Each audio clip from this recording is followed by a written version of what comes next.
On va voir ici comment insérer facilement sur un Mac des caractères spéciaux. Ici, je suis dans le logiciel TextEdit, mais ceci fonctionnerait dans n'importe quel autre logiciel. J'ai tapé ici une phrase, voici le dernier modèle de la marque Zaglagla. Et je voudrais taper un petit signe de marque enregistré, mais je ne sais pas quelle touche appuyer sur le clavier. Eh bien, en haut de mon écran ici, j'ai un petit drapeau qui me permet de choisir le type de clavier que j'ai. Mais aussi, dans ce menu, j'ai quelque chose qui s'appelle Character Viewer. Alors, je vous dis tout de suite, si vous travaillez dans InDesign, vous avez ça qui est intégré d'une manière différente. C'est propre à Adobe. Dans le menu texte de InDesign, c'est les glyphes. Mais ici, la différence par rapport aux glyphes de InDesign, c'est que ceci est accessible au départ de n'importe quel logiciel. Alors, j'ai déjà inséré deux symboles que j'utilise souvent dans les favoris. Mais le symbole de marque enregistrée n'est pas là, c'est un petit R. Donc je vais aller le chercher ici. Double-cliquer sur le petit R ici. Ce qui l'insère, voilà, dans mon texte. C'est aussi simple que ça. Je n'ai pas besoin de me souvenir de la combinaison de clavier pour faire apparaître ce symbole. Idem pour tous les autres. Je peux utiliser le double-clic dans la palette caractères du Mac. Alors, ajouter aux favoris. Voilà, comme ça. Il est dans mes favoris maintenant.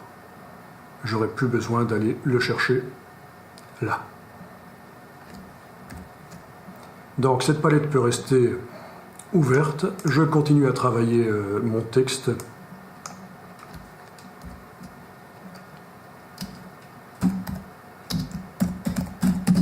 Voilà. Petit c. Et voilà. Alors comment faire apparaître ça dans votre menu en permanence? Eh bien, je vais sur la petite pomme en haut à gauche jusqu'aux préférences système. Et là, je vais jusque langage et texte qui, dans la version française du Mac, pourrait s'appeler international.